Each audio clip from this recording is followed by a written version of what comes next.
Okay, welcome everyone. We're going to go ahead and get started. Thanks for signing in and attending our VMworld recap. I'm Craig Stein with the Mirazon group, and I'm joined by Barry Martin, who's my partner here at Mirazon. And so we're going to go ahead and get started. So a couple introductions. We see among the attendees a lot of familiar faces, some new ones as well. So just wanted to give a quick introduction.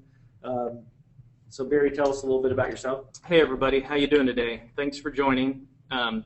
So for those of you who don't know who we are, who I am, Barry Martin, one of the founders of Mirazon. I am the Chief Technical Officer, and we've been a VMware partner for quite a long time now. How many years, Craig? Oh, about 7-8 years now. And been attending VMworld for about that same amount of time. And so we just wanted to give you a little bit of history on our relationship with VMware and how that's developed. We kind of jumped into VMware in that 2007 timeframe when it just started to kind of pick up a little bit of steam in the marketplace, when it was not commonly known at all, and our customer adoption was pretty low. So we've seen the product come a long way, and we're going to talk about that today in terms of what we saw at VMworld this year. It has come a long way in just a short amount of time, which you all know that. So a little bit about Mirazon. The Mirazon group, we're based out of Louisville, Kentucky, and we are basically an infrastructure partner doing a lot in the world of storage and virtualization. As Barry mentioned, we are a VMware enterprise partner. We're also a Microsoft partner, and the way we work, and our customers who are on will kind of attest to this, is we like to look for best of breed products and solutions. And that's one of the reasons we love to go to VMworld each year, because that's where we really get to see under one roof the all of the products and all of the complementary features that make this a total solution on display. Well, and to add to that, I mean, it really is the conference where all vendors who are part of that virtualization ecosystem come together under one roof, and you can learn about it all in a very short amount of time. It's a very exhausting week on many fronts, but just trying to take it all in the 4 days that you have it's just a great event. So let's go ahead and kind of look at our agenda for today. So we're going to start with an overview of VMworld and talk a little bit about some of the things that they mentioned in the keynotes. And so they start each day with the keynote, but generally it's the keynote on Monday morning that really sets the tone of the conference. It is, and that's where they make all of the big product announcements. So they announced quite a bit this year, which we're going to go over all of that. So the other thing, the real theme that was pretty apparent after the keynote was a term called the software-defined data center. And software-defined is kind of the new buzzword, much as cloud was a couple of years ago. So we kind of hate those buzzwords, but we love them as a conversation starter and love to help educate our customers on what that means. So we're going to dive in and talk a little bit about that.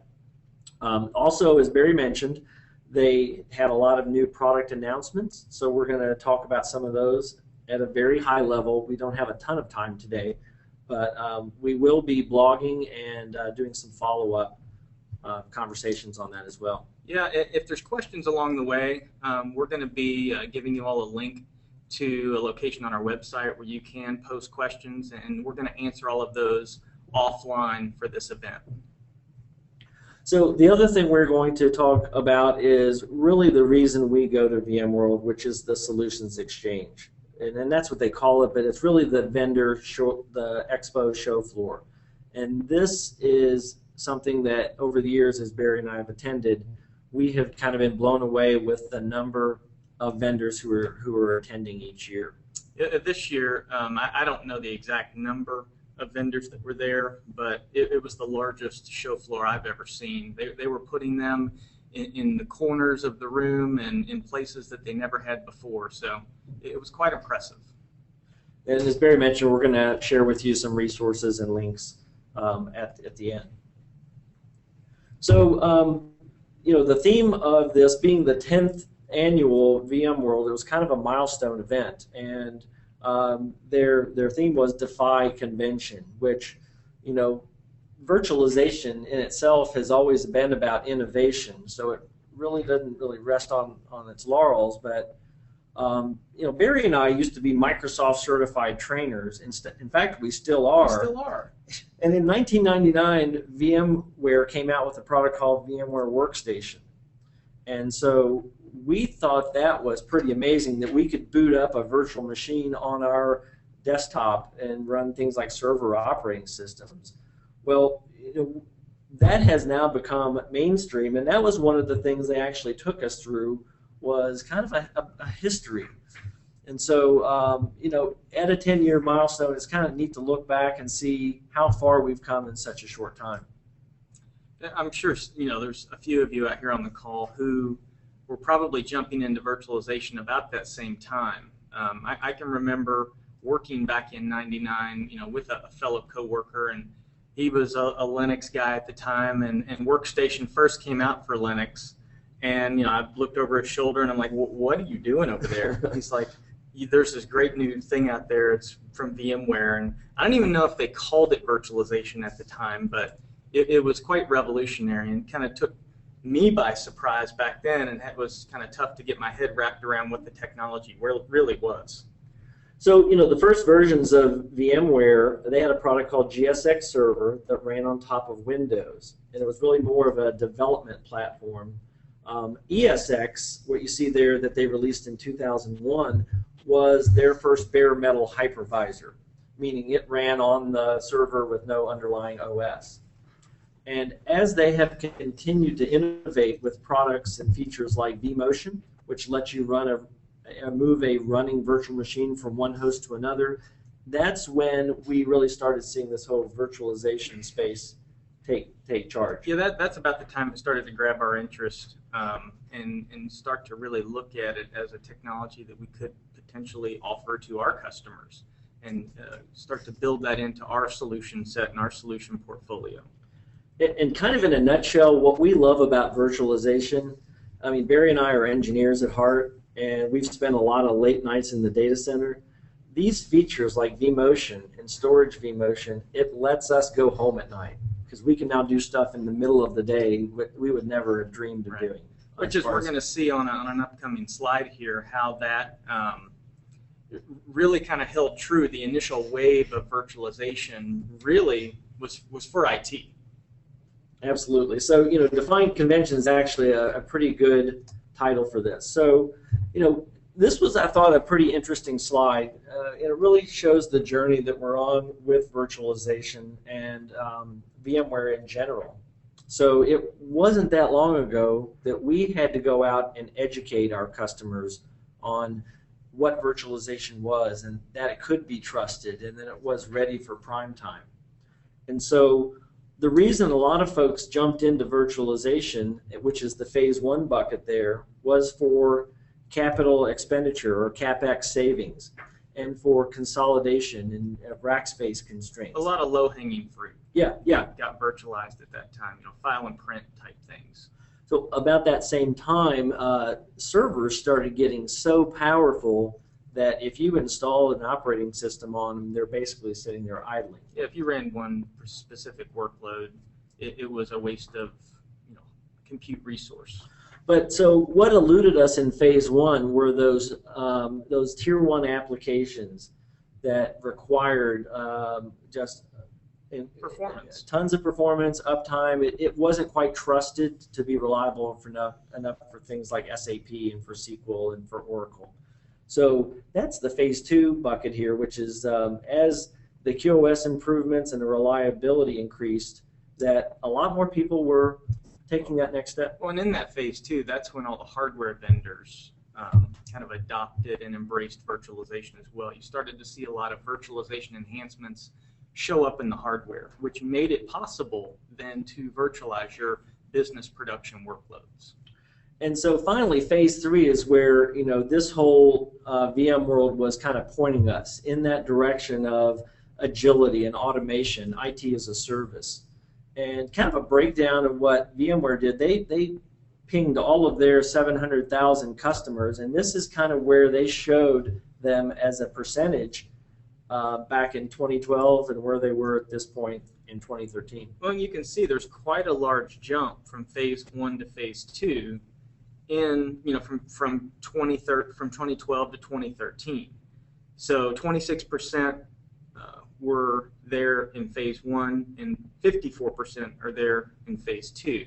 So a lot of people have just recently adopted virtualizing their business critical applications. Well, and that's evidenced by the attendance at VMworld. The first year we went was 2007, and there were probably 5,000 people there. Mm-hmm. And just for comparison purposes, there were about 25,000 this year. So yeah, it's just astounding. It's exploded, and as a result, it's it's kind of, we're always looking at that next great thing that's coming down the pike.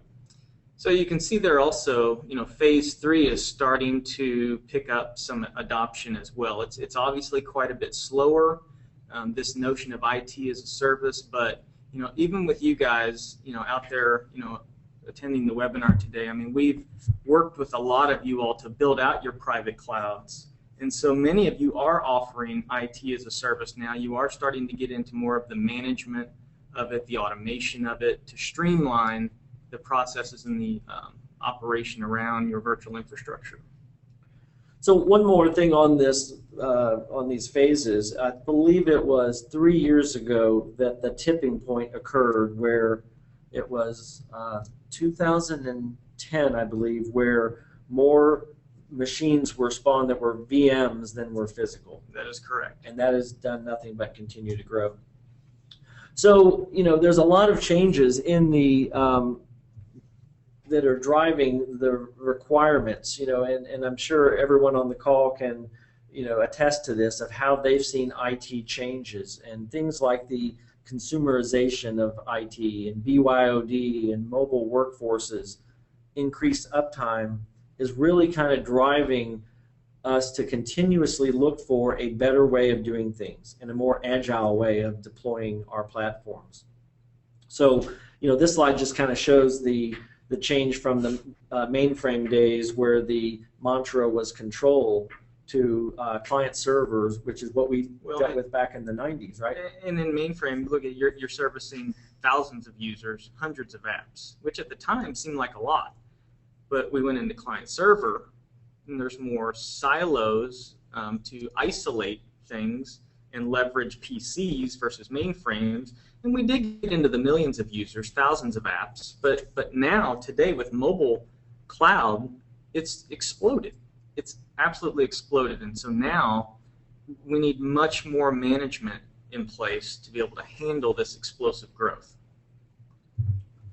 So some other forces that are shaping, IT, the mobile environment certainly is driving a lot of that, but just new challenges for governance and control over social media and the cloud computing options and particularly big data and other business analytics are all really driving for a lot of changes and a lot more performance. We're seeing all of these things touch our customer base today in one form or another. So there are definitely things that are having to be accounted for. So kind of the idea here is this isn't a problem that's going to go away, and again, the theme of VMworld this year was to harnessing some of the power of virtualization to make it easier to embrace some of these next-gen applications, but meanwhile continuing to work with our traditional apps. So this is kind of an overview slide talking about the 4 tenets of the software-defined data center. And as I mentioned, that was kind of the buzzword. And in fact, they had bus stop advertisements in San Francisco that talked about VMware, the answer for the software-defined data center. Yep. And so, some of this is just a branding, and not all of these are brand new ideas, but we have some real cool things to share with you as well. Well, and so there at the top left, the expanding, virtual compute to all apps, and that we're all in the thick of that right now, in our virtualization initiatives. But these next three tenets of the software-defined data center is where we're all going. All of us will take different paths to get there, but these next few bullets here are really key for where things are going in the future. So just one more point to add to that. It used to be, like I mentioned, there were some holdout applications, and now really the question is, why not virtualize? Because it just makes these workloads more portable and more recoverable, and the performance and the reliability is there. So there's really no reason to hold that out. And compute has gotten to the point where anything can be virtualized, especially and we'll talk about all the new features of vSphere 5.5 here in a few minutes, but there are some feature enhancements even in this release that bring in the hardest of apps from a performance standpoint can now be virtualized. So the next circle here is, in the software-defined data centers, to transform storage by aligning it with application demands. And so, we all know that we're using more and more storage. We also are seeing larger and larger disks. And so we actually have the storage being the one part that has not kept up with the performance growth of the PC compute platform. Processor speeds have increased, memory speeds have increased, but storage capacity has increased, but actually some of the performance has gone the other way, hasn't it? With Flash, we're finally starting to get there. And this whole notion of transforming storage by aligning it with the app demands is very interesting and unique. And so we're going to talk about software-defined storage here in a few slides, but many of you on the call have already been doing this. Leveraging products that we've introduced you to. Software-defined storage is here to stay, and it is a major transformation from legacy storage. Well, and storage is an important part of that because that still remains the most expensive part of the hardware piece in any data center. That is quickly being replaced by software. Yes, it is. So the other part of the software-defined data center is virtualizing the network layer. And VMware has always had the concept of a virtual switch, but this is actually taking that to the next level and letting us do things with networks that we really only used to be able to do with servers in a virtualized environment. Yeah, and we're going to dig into some details here in a minute on software-defined networking, but one of the things that was very apparent in the keynote and the theme for the entire event was not just software-defined data center, it was software-defined storage and software-defined networking. So we're now seeing that abstraction, that virtualization of the way we did servers and desktops move into storage and network, and VMware's embracing that finally. So it's that's now everybody's going to take notice. Absolutely, and I kind of have to smile because this really just validates what we've been doing for the last several years, both in networking and storage. We'll talk more about that. And here's the piece that really ties it all together: is as we move in and out of private clouds where you host everything to public clouds and maybe a hybrid of that, it really then raises the bar for what's required to manage it and to give way to that automation. And so both Microsoft and VMware are really working hard on this area. So that's something that and the ecosystem as well. So we're going to talk all about the ecosystem and how they're bringing really good management to this software-defined data center. Okay, well, enough of that fluffy stuff. Let's dive into the software-defined data center and talk about compute and what some of the new announcements were with vSphere 5.5, Barry. So 5.5 was announced. It is available and ready for use. So in the vCloud suite as well, which vSphere 5.5 is a part of. So each of the applications that are part of the vCloud suite also received new versions as well. So just the big message around 5.5 was mission critical apps and being able to get much better high availability of mission critical apps and being able to virtualize more mission critical apps. The app aware high availability is a feature now of 5.5 where not only does it look to see if the VM is up and running, it now looks at the application to see if the application is responding properly. And if it's not, it'll take corrective action to fix that. And then finally, there are some big data extensions put into the product around Hadoop, if any of you all are in the database realm of things. So we can now move those types of database clusters into virtualization as well. We actually have quite a few new maximums or compute ability with the product. And as with this slide, I'm also going to talk a lot about some of the new features as well. But just looking at the slide here, and I apologize if this is small, but you can see where we've come from with 4.0 all the way up to 5.5 and just how many logical CPUs we support now. We're up to 320. Physical RAM, how many NUMA nodes can we put into the cluster?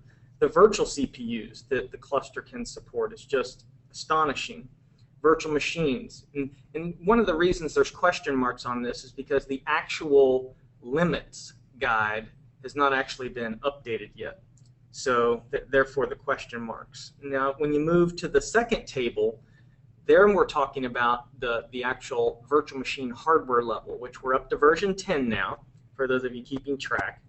And you can see how we've expanded the virtual CPU and the virtual RAM, and although we don't have the numbers on here, it's almost double. The maximum VMDK size, and I'm sure if I could hear you all right now, there'd be a large clapping and roar of excitement as we're up to just under 64 terabytes. We're calling it 62 terabytes just to keep everybody at a safe number so that they don't try to create it at the maximum size. And that was a little bit of catch-up there, actually, because Microsoft with Hyper-V version 3 actually upped the ante a little bit on a lot of these limits, right? They did. So Microsoft was leading this compute capacity charge, and VMware is now playing catch-up to them, which is quite interesting since we've been in the virtualization space for quite a while now to see Microsoft challenge VMware in many ways and force VMware to bring a better product to market. Well, and that's one of the things. We are both a Microsoft and a VMware partner, but we love that competition because it's better for us and it's certainly better for our customers. So, so a few new features of 5.5. I'm just going to run through them here real quick. They've enhanced what they call their virtual GPU. So 3D graphics for architecture and engineering firms, people that use Revit, SolidWorks, AutoCAD, things like that. We're now actually able to virtualize those applications, and it's the virtual GPU that makes that possible. So they made some really cool enhancements to virtual GPU. It can be supported in software now, or it can be directed at a physical piece of hardware, and they support more than one GPU vendor now. They support all of them, and you can vMotion to VM from one server to another, and the GPUs, the physical GPUs in those servers, they don't have to match. In fact, the destination doesn't even have to have a GPU, and it can fall back to software. So nice improvement there. Again, 62 terabyte VMDK files.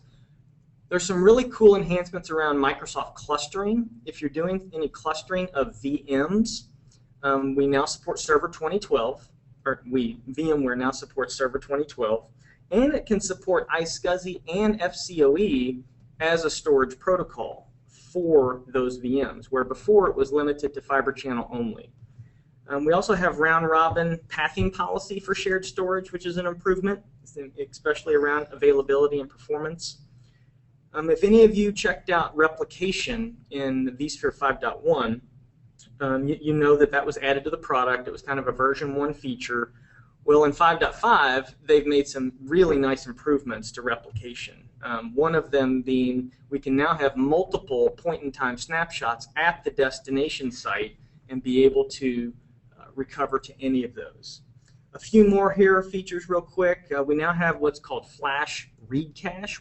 the ESX server can leverage SSD in the server itself to cache hot reads from your shared storage. So think of Fusion IO. Think of any of the software players out there that where you can buy their product. Violin. Yep. Where you can buy their product and actually do hot read caching. That is now built into ESX. That to me is a major new feature, because there was a lot of, that was one of the hot trends last year at VMworld, where all the new players in that flash storage space, and then their software that most of them had bought, they bought a software company to do that flash cache acceleration. So that is now built in. You can go out and buy an SSD of any type, put it in your ESX server, and use it as a hot read cache. So to put that in layman's terms, if we have cache on each of 2 VMware hosts, we can then move a VM from one side to another, from one host to another, and we can actually, the cache remains coherent or consistent between those two. Well, So one of the things I wanted to say real quick is all the stuff I'm talking about right now I don't have on a slide, and I apologize for that. It's all in the what's new with vSphere 5.5, and we're going to put up a link to that at the end of the presentation. I apologize for that. So a couple more things here real quick. We do have the vSphere app HA now. We have HA and DRS VM to VM affinity rules, and that is a major improvement. We've been needing that for a while to help keep VMs in place and in check when it comes to our HA and DRS cluster. We now have full support for 16 gig fiber channel, finally. And another new feature, which isn't getting a lot of attention because it's really a fix, is called PDL auto remove. And it essentially what it does is that if a storage device goes offline for whatever reason, in the past, ESX would have continued to try to send storage-related requests to that device, and it could potentially lock up the host and then mess with your other hosts that are in the cluster that share that device. Well, they've now put a feature, and I have air quotes going on here, into the product that will remove that device so that it won't try to keep using it. That's a great welcome feature for a lot of our data core customers who have experienced a symptom called APD for quite some time. And if anybody's got any questions about that, we'll give you the opportunity to post those questions at the end of the presentation. And also, most of you probably have our email addresses. You can feel free to email us as well. One final thing I want to talk about in terms of new features, if any of you out there are using the free version of ESXi, they have lifted the VRAM limitation of 32 gigabyte of RAM. So if you're using ESXi in test and dev, you can now literally power on an unlimited amount of VRAM for your virtual machines, and so that's a welcome change to the free product. So that's all I've got so far for the free, or not free, but the new features. So take it over, Craig. So let's talk then next a little bit about what was termed software-defined storage and kind of how that looks in the new vSphere 5.5. So, we've seen, as you mentioned, a lot of things happening in the storage arena. And that's one of the reasons, again, we love to go to VMworld. We see all the new storage players. We see who was there last year and who didn't make it through the year. We get to ask their executive teams tough questions about how many customers they have before we stake our reputation on it. So, a lot of these traditional apps have kind of expected to see traditional enterprise storage, but these next-gen cloud apps have they don't really care so much about the storage as long as the performance is there. And so, we've seen these hybrid arrays, these flash arrays and so forth, but all the while VMware has made it easier dealing with storage by innovating as well. So they have definitely put storage, really nice storage related features into the product, and you can kind of see a transition here of, when we were all physical dealing with storage, and we move into virtual. You can see some of the features that VMware added to the product to make storage easier to deal with and manage. And then as we get up into software-defined storage, the feature set around storage in the hypervisor itself is getting itself on par with some of the other storage virtualization products we've been using for a while.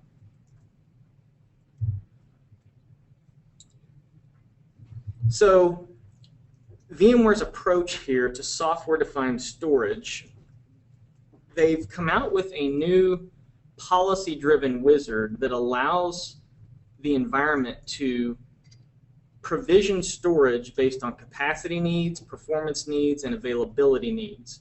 And you now, as the administrator, will have the ability to define those policies for your environment, for what's good for your apps. So you're going to have a lot more control at the hypervisor level over your storage and how you use it.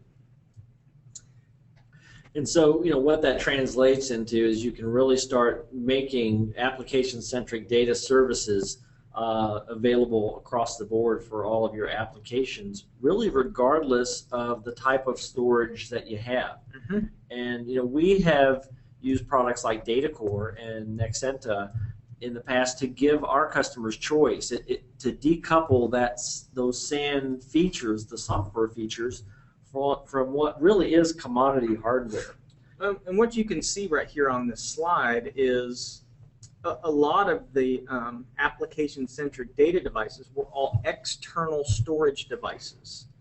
So VMware has had a product out for a few years now that it was a quote-unquote virtual SAN, but they've taken that to a brand new level with ESX or vSphere 5.5. And so at the show, they announced the VMware Virtual SAN. And just to give you kind of a high-level picture of what this product is, it leverages internal storage in the ESX server, which that's what their product has done, for the last couple of years. But now they've enhanced the product to where it's more policy-driven, it's more high-performant, because they can now leverage SSD as a tiered level of storage. So you're going to see a lot more people adopt this and use it because they can actually use it now. And it's not just for the smallest of customers out there. So in the storage space, here were some of the new features that came out with 5.5. The virtual SAN, which we just talked about, that is not available yet. It is in public beta and will be available the first half of 2014. Another feature, virtual volumes, and this is in a kind of tech preview right now, but they did announce it at the show.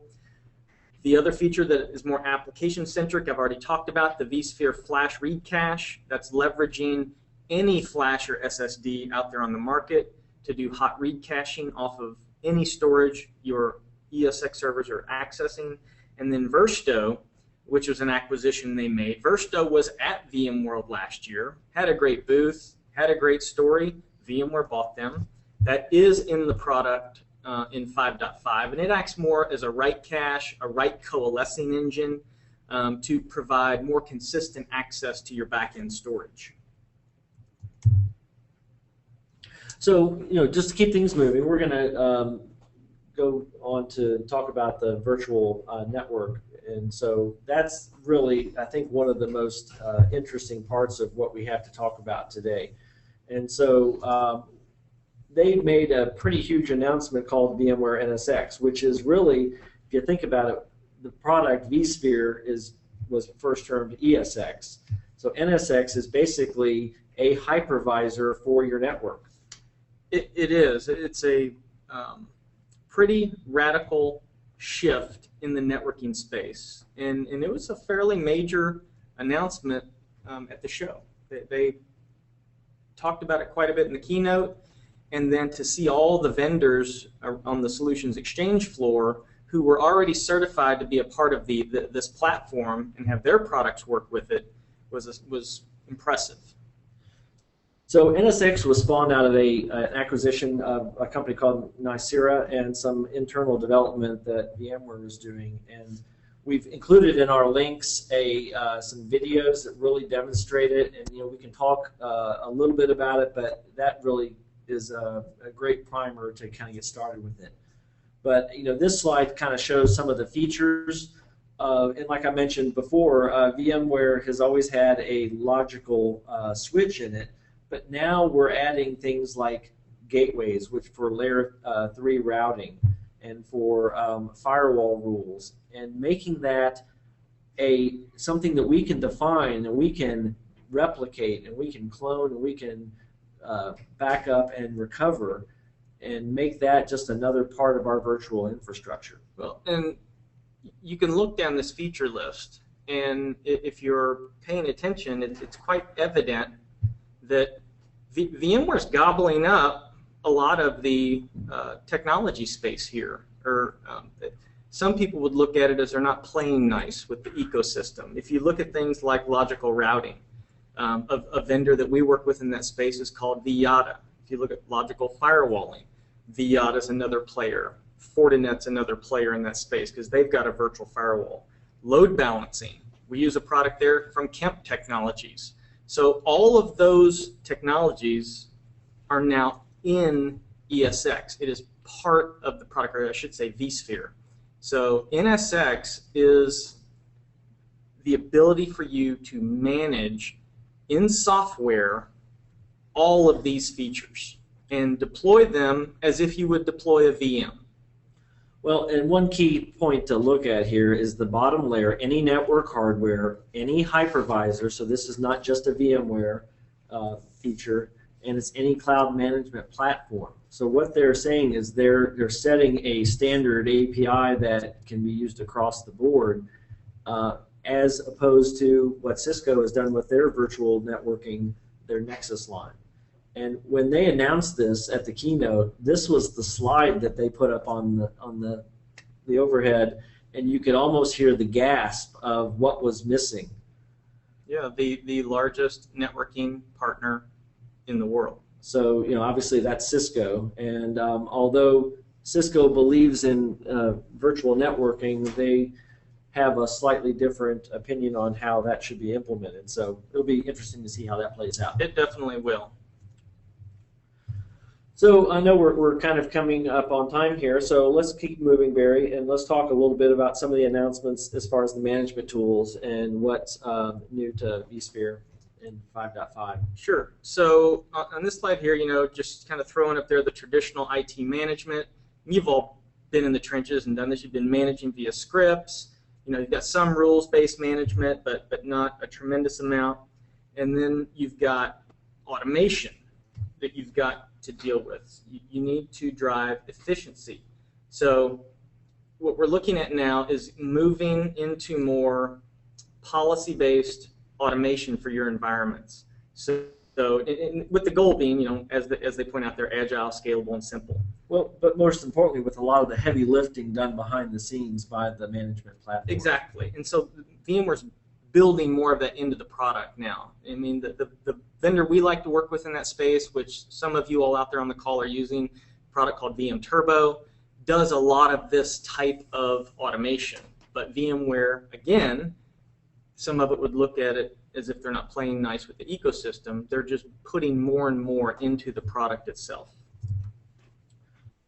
So, and the reason that we talked about why this is so important is that as we get from a private cloud to a public cloud, we really have to leverage that management better across the board, because some of the rules that work on a private data center don't translate. So that's why these standards are being established. Well, and the reason this slide is here is one of the big questions was, well, how does this play with the open cloud management applications that are already out there?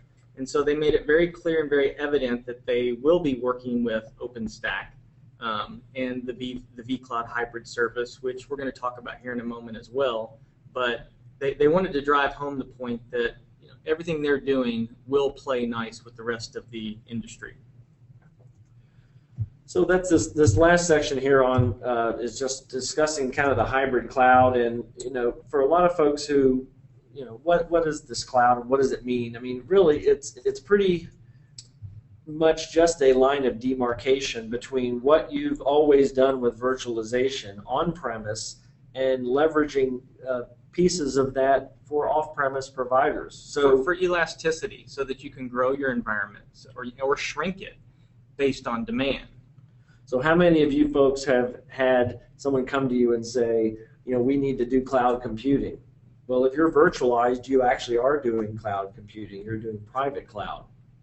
But the real play that's going to happen over the next year or two is going to be in that management space that's going, as Barry mentioned, to help you embrace the elasticity of the cloud. Meaning that if you have a server, like a web server, that needs an unbelievable amount of bandwidth and processing power for a very short duration, you should be able to move that workload out into a data center that can host that and bring it back in when it's not. So correct. That's the portability, that's the elasticity component of this. So at the show, they also announced the VMware vCloud Hybrid Service, or VCHS.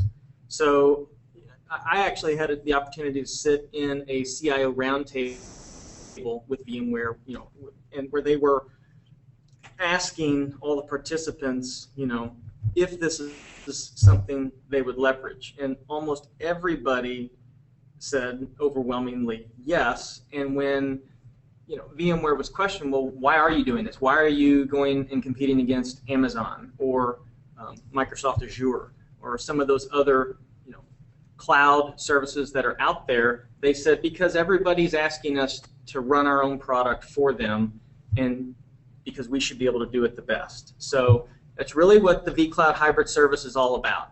It is a cloud data center managed by VMware, running all VMware's products that you can connect your private cloud to and then treat it as your own. So common management, common networking, common security, common support. You'll be able to move a VM from your private cloud to their public cloud, and it will extend your IP scheme. Everything will run as if it's sitting, between your four walls. So it is a service you will be able to buy. So I see this as really nothing more than a response to Windows Azure that really started as a development-only platform and has very quietly grown into a mission-critical hosting platform. I agree. So the desktop as a service was also a theme at VMworld, especially with the vCloud Hybrid Service and being able to deploy desktops into their cloud, for your user base. Didn't drill heavily into that. It's more there just to let you know it is possible and you can do it. Talking about Horizon, there was no major announcement for Horizon at the show. So, so at least at this point in time, no major release in the Horizon suite.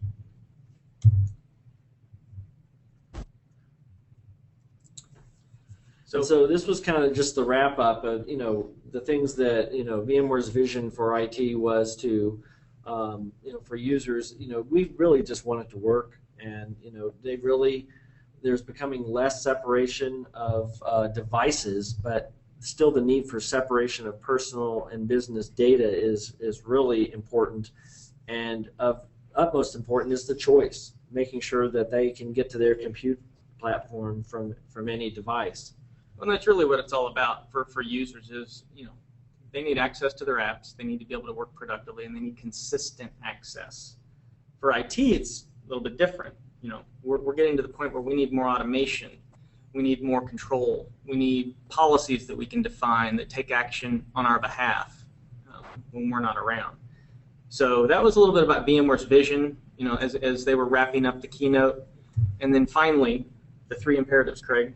Yeah, and that's just this virtualization extend to all of IT, and there really isn't a real good reason for holdouts in many cases. So the IT management's really giving way to automation, and these hybrid cloud offerings are really going to become more commonplace. Indeed. So a couple of little things we wanted to talk briefly about the Solutions Exchange. We know we're coming up on time, but these are just a couple of pictures showing some of the booths there. It's really an exciting show if you've never been.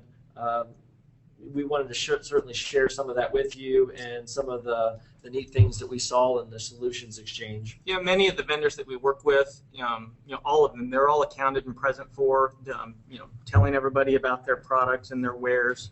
Veeam was doing great demos on version 7. XIO was doing some great demonstrations on, booting 1,000 VDI desktops off of just one of their chassis. Some new vendors that were out there. Plexi is a very interesting vendor. If you've not heard about them, they do some true software-defined networking within their own chassis, their Ethernet chassis. And that's PLEXXI. Yes, thank you. VM Turbo. Last year, like I said, they were kind of a new player on the market. This year, they had a massive booth. As you can see there in the picture in the slide, they were just demoing their product and all that it can do and bring to the table. Craig, what about a few of the others? Yeah, there were some of our other partners like Tenzig, who makes thin clients, were demoing a lot of their new dual-core thin clients. And it's amazing, we've seen a lot of folks going to thin clients just running Windows embedded standard, and it's been, not so much from a VDI perspective, but just as a reliable, low-maintenance endpoint. Yeah. Companies like Viata, who we've been working with for a long time, doing software-defined networking, they have a free community edition product, and they also have a licensed version that basically lets us do like virtual routers and virtual networking, again, decoupling the software from the hardware.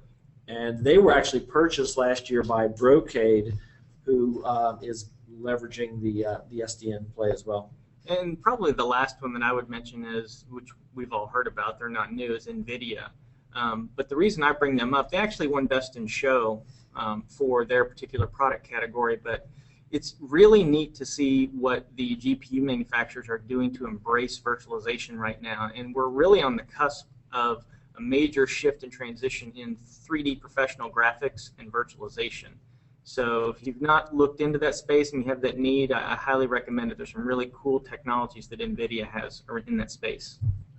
So on our resources and links, we put a couple of key links for products like VMware NSX, the What's New document on vSphere 5.5, as well as some more information you get on Mirazon's blog. And then there's a couple links in there. They have what's called the Best of VMworld 2013 awards, and those are as determined by the VMware judges. A little bit of politics there, so there's some neat things to look at. And then Virtualization Review Magazine has their Best of Breed awards as well. So definitely some links to check out. If you'd like to follow Barry or I on Twitter, reach out to us on LinkedIn. We're on both of those. Yep. And then for questions today, there's a link there that you can hit to go there and post your questions, and we will get back with you as quickly as possible and get those answered. And all the answers will be posted there as well. So we just wanted to put that forum out there for anybody who had questions. So again, thanks everyone for attending. This is